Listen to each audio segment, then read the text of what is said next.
حضور فرمانے لگے، یہ صحیح مسلم کے لفظ ہیں، کریم محبوب فرمانے لگے مجھے اس رب کی عزت کی قسم جس کے قبضے میں محمد عربی صلی اللہ علیہ وسلم کی جان ہے،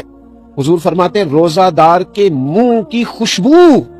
اللہ تعالیٰ کے نزدیک قیامت کے دن مشک کی خوشبو سے بھی زیادہ برکت والی ہوگی۔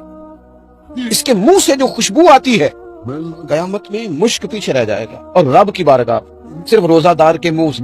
اگر تیرے منہ کی خوشبو رب کو اتنی پسند ہے تو تجھے بھی تو اپنے منصب کا خیال ہوتا ہے کہ میں نے روزہ رکھا ہوا ہے، میں روزہ دار ہوں۔ اللہ کے حبیب علیہ السلام نے فرمایا روزہ رکھ، اس کی مثل دوسرا کوئی عمل نہیں۔ روزہ اتنا بڑا عمل ہے انسان کو نفع دینے والا، مسلمان کو فائدہ پہنچانے والا، کہ اس جیسا دوسرا کوئی عمل یہ حدیث میں حضور علیہ السلام نے بیان کیا۔ اب روزہ اتنی بڑی سعادت ہے، اور کرنا کیا ہے؟ اللہ کے حکم سے کھانا پینا، جس وقت اس نے کھانے سے روک دیا اس وقت رک جانا ہے، جس وقت اجازت دی ہے اس وقت کھا لینا ہے، لیکن نفع اتنا ہوگا کہ حضور فرماتے ہیں اس جیسا دوسرا عمل ہی کوئی نہیں، اتنا فائدہ مند کام ہے۔ حضور فرماتے ہیں سارا سال جنت سجائی جاتی ہے، کس لیے؟ حضور فرماتے ہیں رمضان المبارک کے لیے سارا سال جنت سجا دی جاتی ہے، اس کو تیار کیا جاتا ہے رمضان کی سعادت افروز گھڑیوں کے لیے، ان مقدس ایام کے لیے جو لے کر رمضان سایہ فگن ہوتا ہے، اس کے لیے پورا سال جنت کو سجایا جاتا ہے، تزئین و آرائش کی جاتی ہے، اور رمضان آتا ہے تو کریم کے کریمانہ فیصلے ہونے شروع ہو جاتے ہیں۔ کریمانہ فیصلے، ایک کریمانہ فیصلہ ہوتا ہے کہ دوزخ کے دروازے بند کر دو اور جنت کے سارے دروازے کھول دو، اس کو راستہ کیا گیا ہے۔ پھر آپ کو پتہ ہے ایک انوکھی بات بھی آپ سے کرنی ہے، قانون نافذ کرنے والے اداروں کو نا مجرموں کا پتہ ہوتا ہے، ان کو پتہ ہوتا ہے کس کسی جگہ کچھ فسادی لوگ ہیں، وہ دیکھتے ہیں نا ملک میں کوئی خاص مہمان آ رہا ہے جو ملک کے لیے فائدہ مند ہے اور وطن کے لوگ اور وطن کو اس سے فائدہ ہوگا، استفادہ کریں گے لوگ اس کے آنے سے، وہ کیا کرتے ہیں ان فسادیوں کو پہلے بند کر دیتے ہیں، کہتے ہیں ایسا نہ ہو کہ یہ آ کے کوئی خرابی کرے، وہ منع کر دیتے ہیں۔ تو یاد رکھ لیں، سمجھ لیں، حضور فرماتے ہیں شیطان کو بھی قید کر دیا جاتا ہے۔ رمضان آنے والا ہے تو اللہ شیطان کو قید کر دیتا ہے، جکڑ دیتا ہے۔ فرمایا رمضان آ رہا ہے اور میرے بندوں نے اپنی بخشش کرانی ہے، انہوں نے میری عبادت کرنی ہے، انہوں نے روزے رکھنے ہیں، انہوں نے آ کر کے اللہ کے حضور معافیاں مانگنی ہے، اور رمضان کی ہر رات میں 70 ہزار یا بلا مثال و بلا تشبیہ اللہ جانے کتنے بے حساب لوگوں کی رب نے بخشش کرنی ہے۔ تو یہ شیطان بڑا مکار ہے، یہ کھلا ہوا دشمن ہے، کوئی خرابی نہ کر دے لہذا پہلے اسے باندھ دو، خرابی نہ کرے کسی قسم کی اسے باندھ دیا جاتا ہے۔ مہمان بھی آ گیا، خرابی کرنے والا بھی باندھ دیا، لیکن اگر فائدہ لینے والے پھر بھی فائدہ نہ لے تو پھر ان سے کہا جائے گا کہ تمہارے پاس اب کوئی بہانہ بچا نہیں ہے، اب تمہارے پاس کوئی کسی قسم کا عذر باقی نہیں ہے۔ اب تو یہ تھا کہ تمہیں بخشش کرانا چاہیے تھی، استغفار پڑھنا چاہیے تھی، دعائیں کرنا چاہیے تھی، قرآن مجید کی تلاوت کو کثرت سے کرنا چاہیے تھا، لیکن چونکہ اب تم یہ بھی نہیں کہہ سکتے کہ مجھے شیطان نے گمراہ کر دیا، وہ تو باندھ دیا گیا ہے، اب تو فسادی کو ویسے ہی کنٹرول کر دیا گیا ہے۔ اب بھی تم اگر سوئے رہے، اب بھی اگر تم نے غفلت کی، اب بھی چھوٹے موٹے بہانے کر کے تراویحاں چھوڑتے رہے، اب بھی ذرا سی سستیاں کر کے ادھر ادھر نکلتے رہے، اس کا مطلب یہ ہے کہ پھر تم استفادہ کر سکے، تم نے سستی کا مظاہرہ کیا، تم نے جان، اور اب دیکھیں جب اتنے بندوبست کیے تمہارے لیے، ثواب بھی بڑھا دیا، اجر بھی بڑھا دیا، تمہارے لیے جو فساد پیدا کرنے والا شیطان تھا وہ بھی قید، لیکن اگر تم پھر بھی عمل نہ کرو، پھر بھی مسجد نہ ہو، تو پھر حدیث پاک سن لے اس طرز کی، شاید یہ منفرد حدیث ہے کتب احادیث، اور تقریباً تمام کتب احادیث میں موجود ہے۔ حضور علیہ السلام نے نا صحابہ سے فرمایا سارے مسجد میں جمع ہو جاؤ میرے ممبر کے پاس، لوگ جمع ہو گئے، تو اللہ کے حبیب علیہ السلام نے ایک قدم ممبر کی سیڑھی پہ رکھا، فرمایا آمین، پھر دوسری سیڑھی پہ قدم رکھا تو فرمایا آمین، پھر تیسری پہ قدم رکھا تو فرمایا آمین۔ تو صحابہ کو بڑا تجسس ہوا، انہوں نے بعد میں عرض کیا رسول اللہ صلی اللہ تعالی علیہ وسلم کرم فرمائے، بندہ نوازی کرے، ہماری رعایت کر دے، یہ کیا معاملہ تھا؟ تو حضور فرمانے لگے میرے پاس حضرت جبریل امین حاضر ہوئے، یہ رحمت للعالمین نبی کی بات سنا رہا ہوں، حضور کریم ہے، کریم فرماتے ہیں کہ حضرت جبریل آئے اور میں نے ابھی ممبر کی پہلی سیڑھی پر قدم رکھا تھا تو انہوں نے عرض کی یا رسول اللہ صلی اللہ تعالی علیہ وسلم ہلاک ہو جائے وہ شخص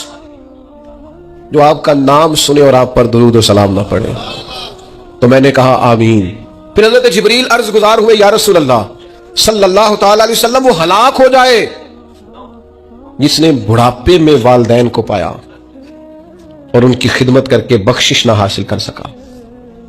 میں نے کہا